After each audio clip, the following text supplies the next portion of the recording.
कहने को तो जानलेवा बीमारियां बहुत हैं, लेकिन कैंसर का नाम सुनते ही कांप उठते हैं हम लोग। आजकल कैंसर वायरस की तरह आम क्यों होता जा रहा है? कभी सोचा आप लोगों ने? ऐसे लोग भी कैंसर के गिरफ्त में आ रहे हैं जो कभी जीवन में सिगरेट, शराब, तंबाकू इत्यादि का सेवन नहीं किए। अब प्रश्न उठता है, आखिर ऐसा क्यों? अपने घर के बड़े बुजुर्गों से आप पूछिए, 30-40 साल पहले शायद ही इक्का दुक्का कहीं कहीं कैंसर के केसेस सुनने में आता था। तो आखिर 30-40 साल में ऐसा क्या हुआ कि कैंसर वायरस की तरह बढ़ता जा रहा है? कभी सोचा आपने?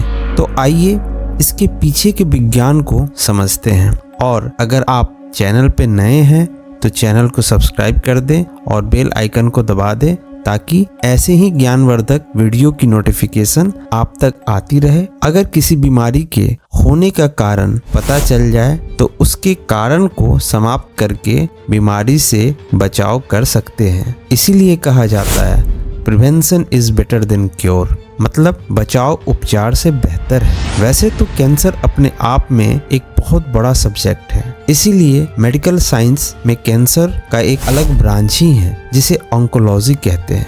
और इसके जिस्ट को बड़े आसान शब्दों में मैं आप लोगों के समक्ष रखने का प्रयत्न करूंगा, जिसे देखने और समझने के बाद आप लोग अपना और अपने परिवार को कैंसर से बचाव कर सकते हैं। आज भी गांव देहात में बहुत से लोग कैंसर को छूत की बीमारी समझते हैं, लेकिन कैंसर कोई छूत की बीमारी नहीं है, ना ही किसी कीटाणु, विषाणु, जीवाणु से होता है।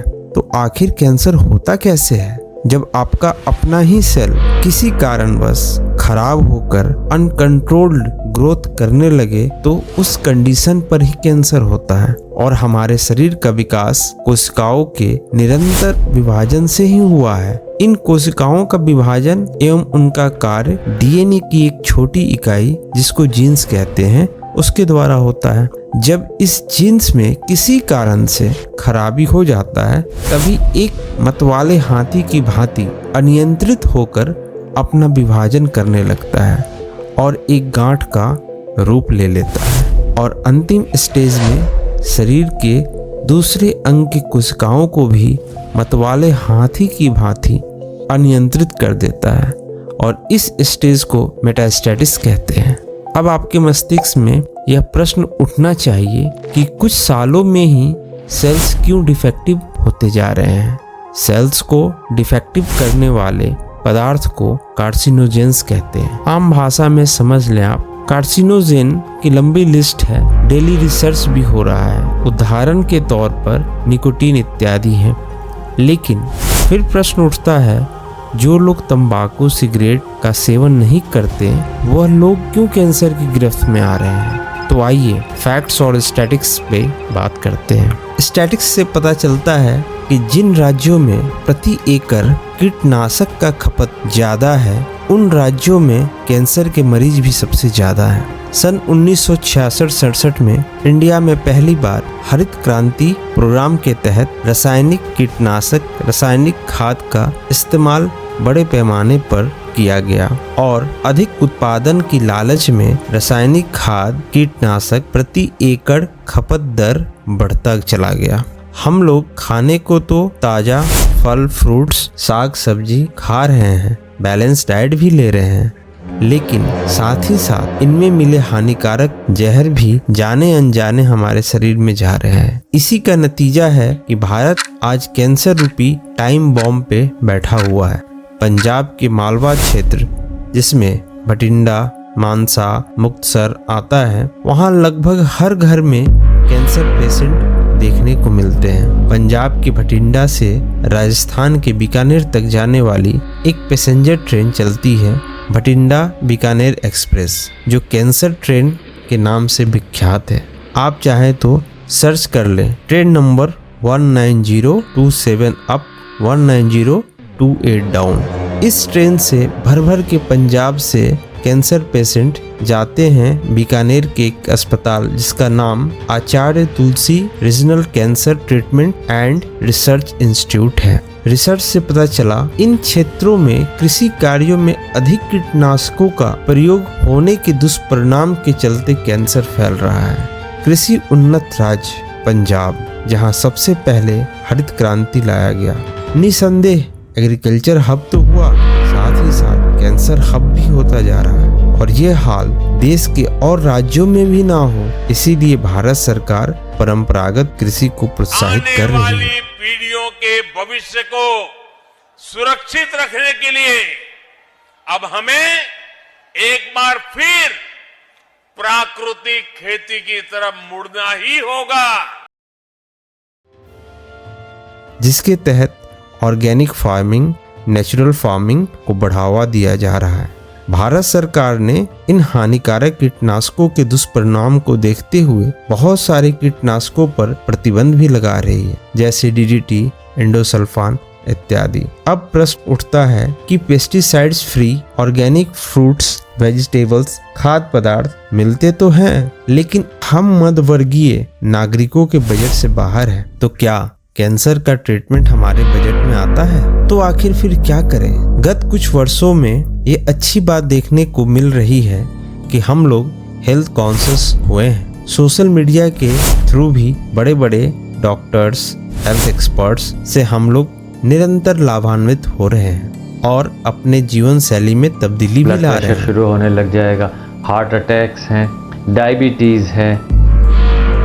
मैं भी इस भागीरथ प्रयास में अपना छोटा योगदान देने हेतु YouTube चैनल ज्ञान पिटारा शुरू किया हूँ, ताकि मुझे भी आप लोगों की सेवा का अवसर मिल सके। आशा करता हूँ आप लोग मेरे YouTube चैनल को सब्सक्राइब करके मुझे अपनी सेवा करने का अवसर प्रदान करेंगे।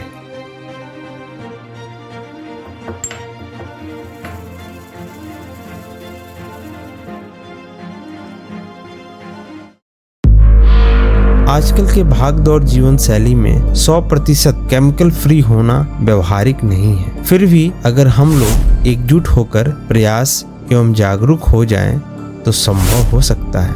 हम लोग कहेंगे कि सब जानते हुए भी सरकार हाथ पर हाथ धरे क्यों बैठी है, पेस्टिसाइड्स, फर्टिलाइजर्स को क्यों नहीं बैन करती। लेकिन हमें समझना होगा सरकार की भी अपनी मजबूरियां हैं। एग्रीकल्चर लैंड सीमित है। देश के बढ़ते आबादी का पेट भरना एक बहुत बड़ा टास्क है। फिर भी भारत सरकार देश के किसानों को जैविक खेती, परंपरागत खेती करने पर सब्सिडी देकर प्रोत्साहित कर रही है।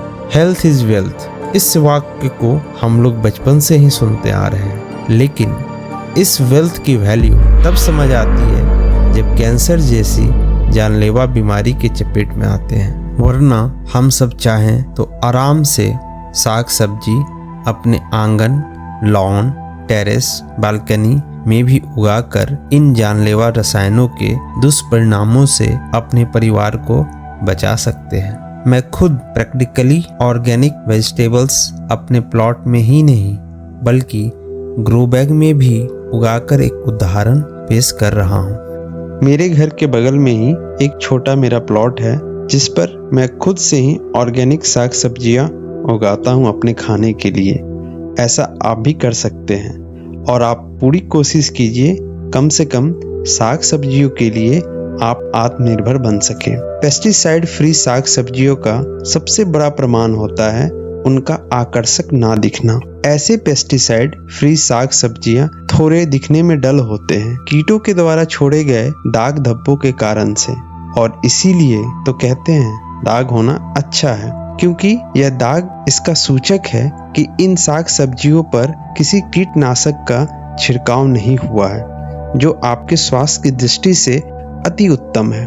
और इसके ठीक विपरीत सब्जी मंडी में हम लोग वही साग सब्जियां खरीदते हैं जो दिखने में थोड़ा अट्रैक्टिव लगते हैं, नीट एंड क्लीन दिखते हैं। अब मेरी भिंडी को ही जरा देख लीजिए, आपको मिली बग्स दिख रहे हैं, कीड़ों के दाग भी दिख रहे हैं, क्योंकि मैं कोई पेस्टिसाइड का छिड़काव नहीं करता हूं अपने सब्जियों में। थोड़े बहुत कीट अगर आपको साग सब्जियों पे आपके दिखते हैं तो घबराने की जरूरत नहीं है।